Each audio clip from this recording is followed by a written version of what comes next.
Update, brought to you by Simcox Advocates, advising businesses and families since 1949. Visit simcox.com or call 690 300. Manx Radio's Update with Andy Wint.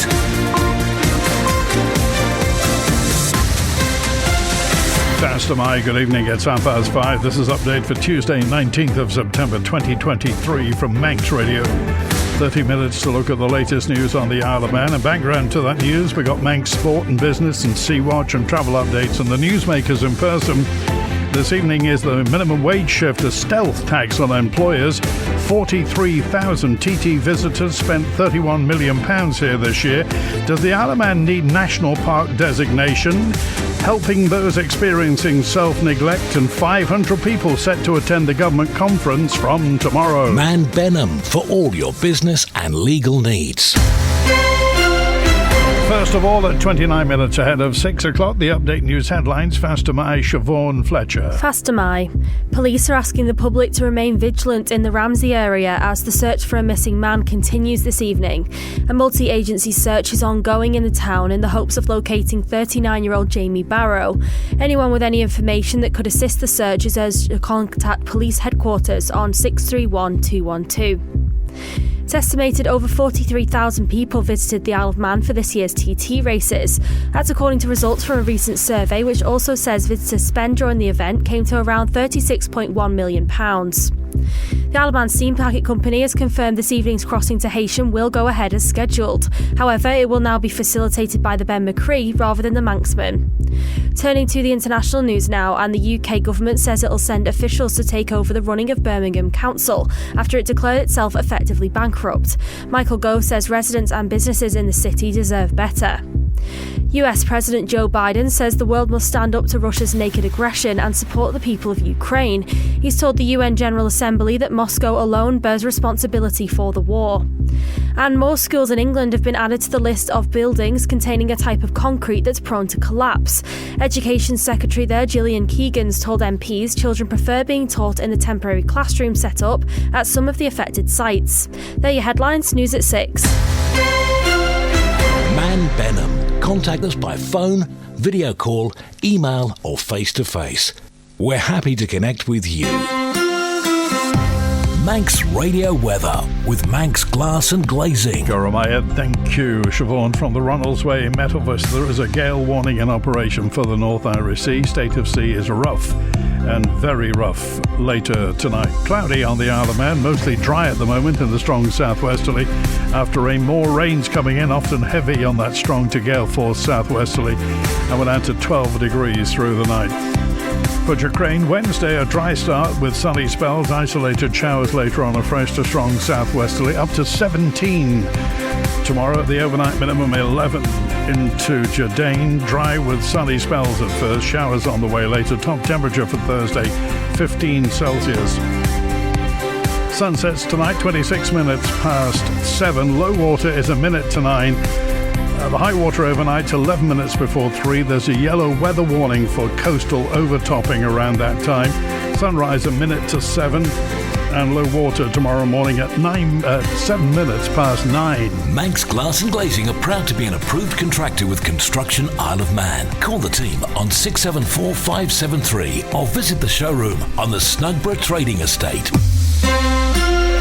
And the matrix signs at Hilbury, Barrow, Sulby and Ramsey are showing fog on the mountain road. As many as 500 people are registered to attend the Isle of Man Government Conference, which gets underway from tomorrow. Cabinet Minister Kate Lord-Brennan MHK hopes residents, that's you, will engage in direct discussions during the talks. It's really a two-way conversation as well. You know, it's not that government isn't engaging the rest of the time, but actually this is a completely different way of doing that. There's a chance for the public to directly have Q&A sessions with individual ministers. There are panels following the particular topics that are being covered that have got a diverse mix of voices. So it's really a completely different way of doing things. If you think about it, usually, and you guys will know, government can communicate by sending out press releases. Constituency MHKs hold political surgeries, and ministers get questioned in Tynwald, and often announcements are made there too. This is very direct. particularly for people that are wanting to find out more about government's plans. We are expecting some key announcements to be made at this conference. I'll flag that now. But also for people to kind of put their own views across, and certainly at the government conference last year that focused around the economic strategy as a sort of consultation exercise, we did go through the different points that were raised, collated really from the participants in the audience. It's really a two-way conversation. Well, as you've mentioned, this is the second year of the government conference. It did take place last year. You've touched on it a bit there with the economic policy, but what from last year's conference has had an impact over the last year on how government has operated? Well, you will know that we've been focusing a lot to do with housing and the built environment, and actually what we do to kind of unlock some of these empty, long-standing brownfield sites, how we address that. So these big issues that have been issues for a long time, take a concerted amount of effort. They've had that effort, and I'm expecting announcements to be made in that respect. Moving the minimum wage to the living wage by 2025 is being described as a stealth tax by a local proprietor. Andy Saunders is the chairman of the Licensed Victuallers Association and adds it doesn't leave room for employers to grow their staff's salaries. There is an issue with younger workers who have no experience and, are coming in to learn a trade. Certainly room to consider nowadays that the very lower brackets, maybe up to 21, should have a slightly lower rate of pay when they're coming in. Now, that doesn't mean that we don't want to pay young people more money. That means that you've got more room to support them and to show them and to raise their wages when they begin to learn skills and so on. So you say initially they are apprentices, basically, so they would. It's okay to pay them a lower wage because they are learning the trade. And don't get me wrong. That doesn't mean that every 18-year-old should be on less money. It just gives us a bit of room to bring in young people who are inexperienced and to carry more staff and train these people up. As they gain the experience and they show their worth, they get increases in. There must be some way that we can make our people better off if they do take on a second job rather than paying full tax on that job. And that's what we've been pushing for with the government. We want the money into the people's pockets that are earning it, not going off into taxation. In the past, when times were hard, people knuckled down or they came and they got a second job. It's not worth it to these people now. That's what we hear. Why would I come and work for you when I'm going to get national insurance and then tax at 20% on top of it?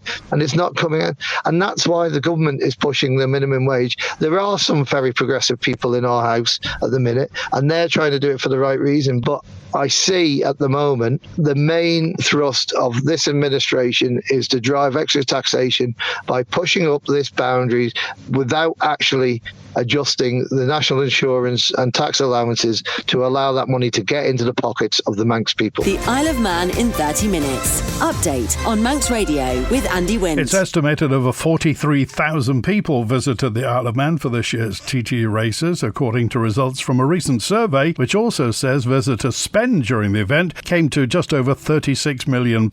With the details, Rob Pritchard. The survey was carried out by Tourism South East as part of a wider contract with Visit Isle of Man, aiming to find out how much the races contribute to the Manx economy and look at visitor behaviours.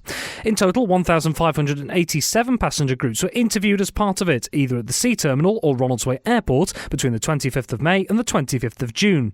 Of those, 1,085 were visitor groups, with 834 of those groups heading to the Isle of Man specifically for the TT. The results in the report are only based on responses from those that were visiting for the races. It states that the average spend per visitor this year was £834, up from £801 in 2019, with visitors on average staying for 6.09 nights. Furthermore, the study says 98.2% of those who travelled for the racing fortnight said their stay had met or exceeded expectations. Among the other findings, those aged 50 to 64 were the largest visiting age group, making up 38.3% of all visitors. You can read the full report at manxradio.com. A new initiative's hoping to tackle the stigma that there's nothing to do on the Isle of Man during the autumn. Visit Isle of Man's running the On Your Doorstep initiative, aimed at encouraging activity businesses to offer promotional incentives. From Visit Isle of Man, Stuart Clegg. It's aimed at all the hospitality businesses on the island. It's free to join, and the aim of the game is to tackle the stigma that not much is happening in October and November, so this autumn.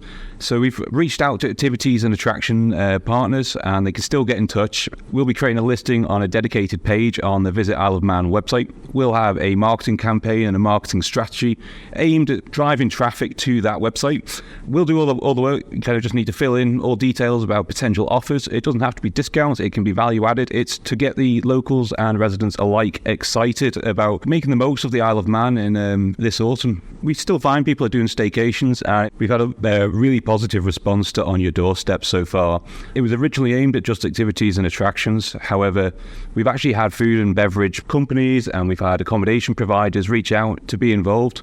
So as a result, we've actually extended the deadline in which businesses can get in touch. So it was the 18th, the closing date, whereas now it's going to be the 25th. And we're encouraging anyone in the hospitality to reach out to Visit Isle of Man at gov.im, or you can give me a call on 6866663. Have you been surprised by the response? Absolutely, hence why we've had to broaden it out to the food and beverage providers and the accommodation providers as well. So really positive and excited for this autumn. Sea Watch with the Isle of Man Steam Packet Company. This afternoon's Manannan to Liverpool was cancelled. Consequently, she won't be coming back. Earlier on, Manxman arrived into Douglas, but tonight's departure is at 8:15, and Ben McCree is taking over the reins, heading to Heysham, getting there shortly before midnight. 2:15 departure, Ben McCree back to Douglas at 6 tomorrow morning, and a departure tomorrow morning, 8:45, Ben McCree heads to Heysham. Follow the Steam Packet on Twitter for the latest sailing information.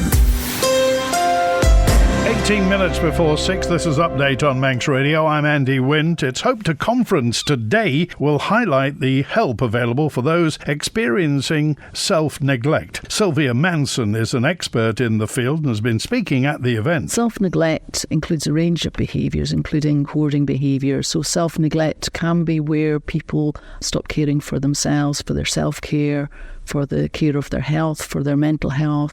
It can also be where people stop caring for their environment, with the result that their environment becomes quite dangerous and could be potentially uninhabitable environment for them to live. That has an impact on themselves and their own health and safety and their well-being, but it may also impact on other people living in the household, including perhaps children, animals, as well as potentially people living in their local environment, their neighbourhoods. We're reaching out to different practitioners in agencies. We're also reaching out to community groups, so groups such as faith groups, voluntary sector groups, and members of the public all have a role to play here. It's about everybody coming round to provide a network of support, to work with the person. And I think it's important to say this isn't about trying to take over somebody's life or direct how somebody should be living. It's about offering support to somebody who might have really felt becoming overwhelmed in terms of how they're caring for themselves. The reasons for self-neglect are very multiple, and we need to work very, very sensitively with the person to understand the reasons why they're self-neglect and to work to support them. This isn't about taking over the person's life. And so it's about bringing agencies together to help agencies look at the guidance to help them do that and to work in a more collaborative way with the individual and with their families, involving their families as well. Manx Radio Business Briefing. At 16 minutes before 6, the greetings card maker Moonpig reiterated half-year revenue guidance as trading remained in line with expectations. In its trading statement ahead of its annual general meeting, the company said it expected pro forma revenue to grow at low single-digit percentage rate in the first half of the current financial year amid a continuing challenging macroeconomic environment. And for a full daily market report, go to ramseycrookall.com. X, which you may remember was Twitter, may be going behind a paywall. Elon Musk has suggested that all users of X, formerly Twitter, may have to pay for access to the platform. In a conversation with the Israeli Prime Minister Benjamin Netanyahu, the billionaire owner of Tesla and SpaceX and X says a small monthly payment was the only way to to counter bots. It's not clear whether it was an off-the-cuff comment or a signal of firm plans. Elon Musk has long said that his solution for getting rid of bots and fake accounts on the social media platform is to charge for verification. And since he bought Twitter last year, has looked to incentivize users to pay for an enhanced service, which is now called X Premium. Paid subscribers get more features like longer posts, increased visibility on the platform. Users can currently still use X for free, but for how long? The Stock Market Report, brought to you by Ramsey Crookall. UK and European markets dipped as investors looked ahead to the start of the US Fed Reserve's two-day monetary policy meeting. The dollar eased and oil jumped, signalling a fourth consecutive session of gains. Gold held steady, helped by a pullback in the dollar.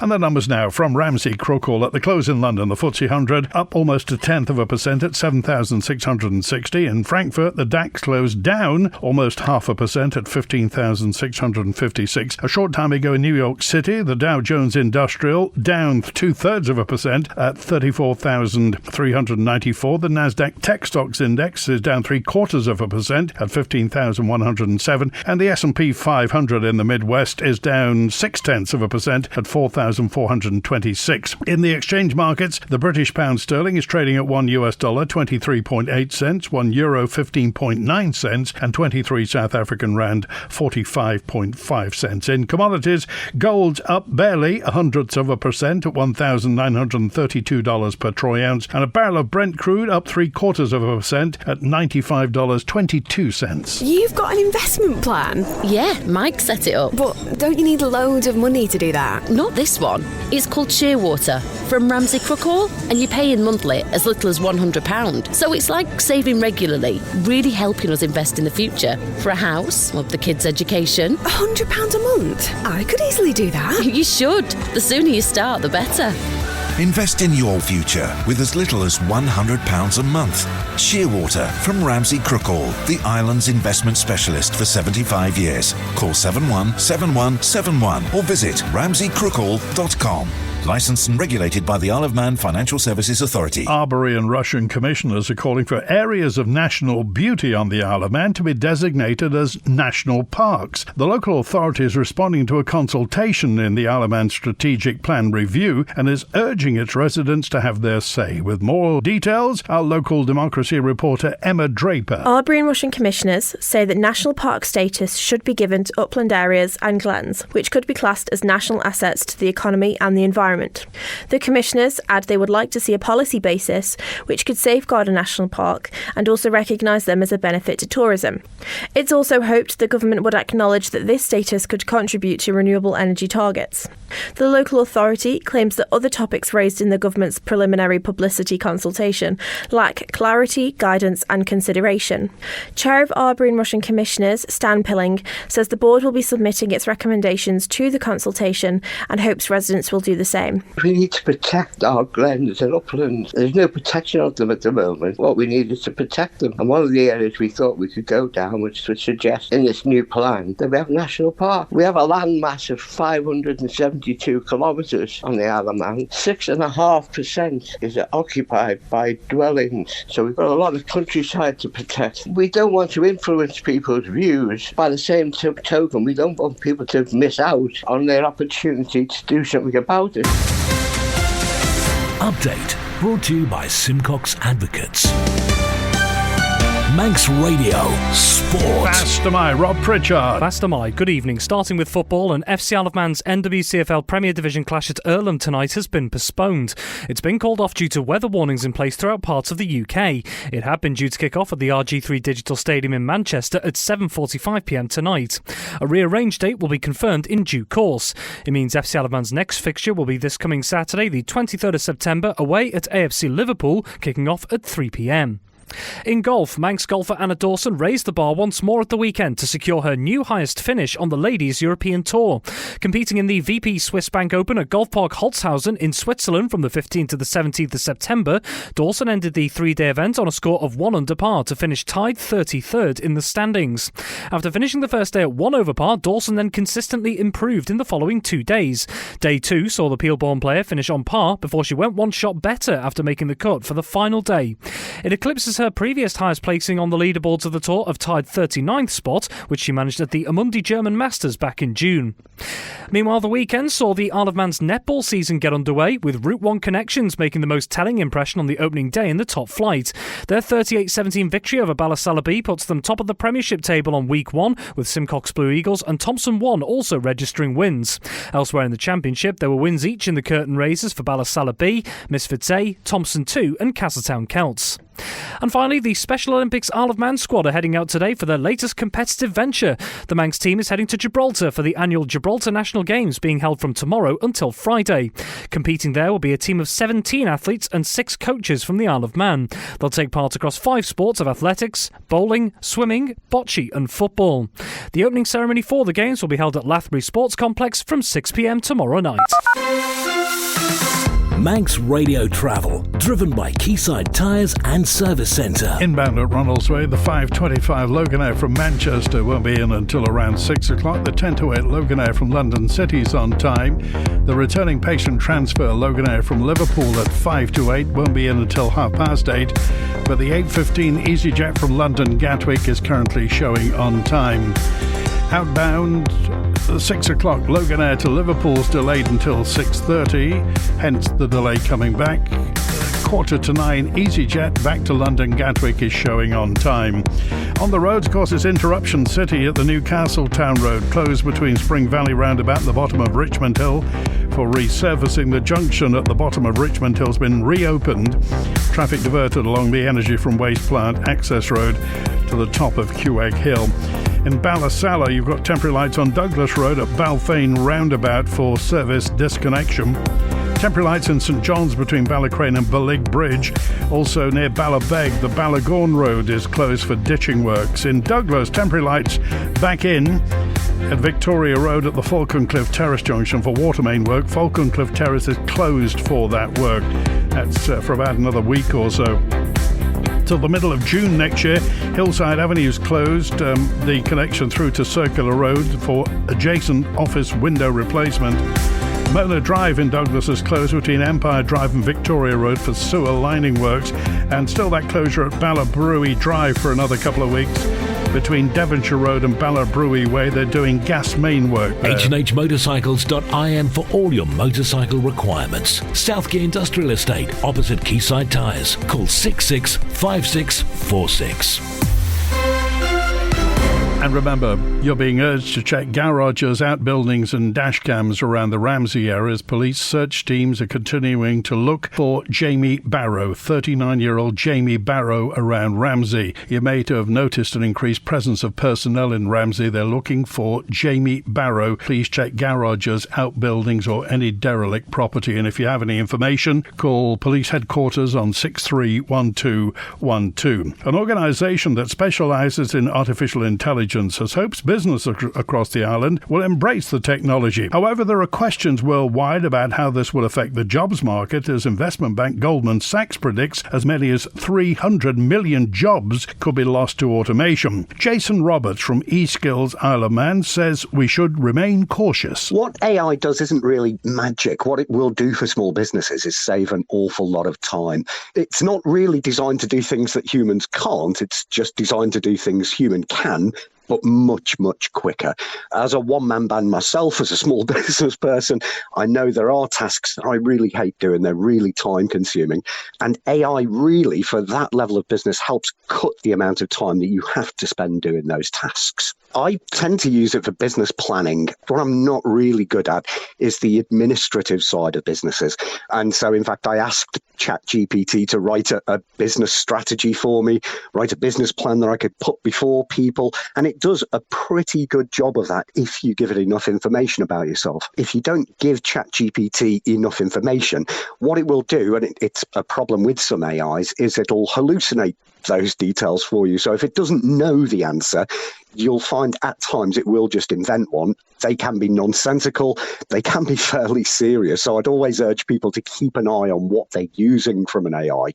Certainly don't take an AI's word for it just because you've asked it a question. Let's talk about potential issues that arise from AI, because there are concerns that it could replace the workforce. I suppose we're seeing that to an extent on a much larger scale with the Hollywood strikes. What do you say to people who have concerns about where AI is headed? I think there's always been concerns about any new technology that comes along. When computers were first invented, people were really against those because they were going to make the entire workforce unemployed. Now, that hasn't happened. What does change is the type of jobs that start appearing in future. And I think AI can be just one of those opportunities.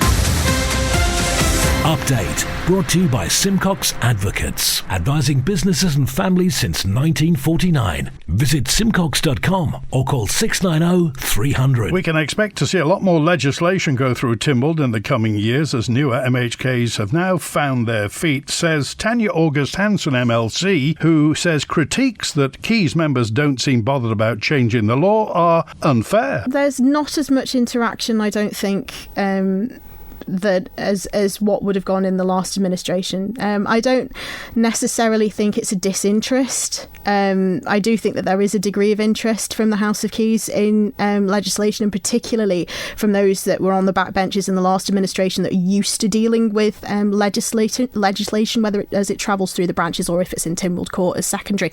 I do think that there is interest. I think that that's potentially a bit of a misconception. I think that that the amount of legislation that's travelled through so far is quite typical of any administration. You know, you have the first couple of years where people are figuring out, right, okay, we need to do this, we need to do that, this is how we need to prioritise things. A lot of policy stuff that's going on. Last administration, the back end of it, you know, there was a massive push for primary legislation. There was a lot of primary legislation that travelled through. The secondary then needs to be done for that. It then needs to be implemented, and I think the last 2 years there's been a lot of implementation going on across the piece, but that takes an awful lot of work. I don't envy Jane in sort of the amount of work, Jane Poole Wilson, the Minister for Justice and Home Affairs, in actually sort of bringing all of that into fruition, because that's where all of the meat is on the bones, as it were.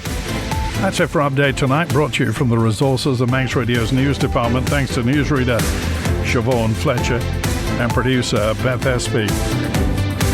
Just remembering, if you're in the north of the island, we're looking for 39-year-old Jamie Barrow. He's not in trouble, but police are keen to ensure he's safe and well. He was last seen on Sunday at 10 to 11 at night.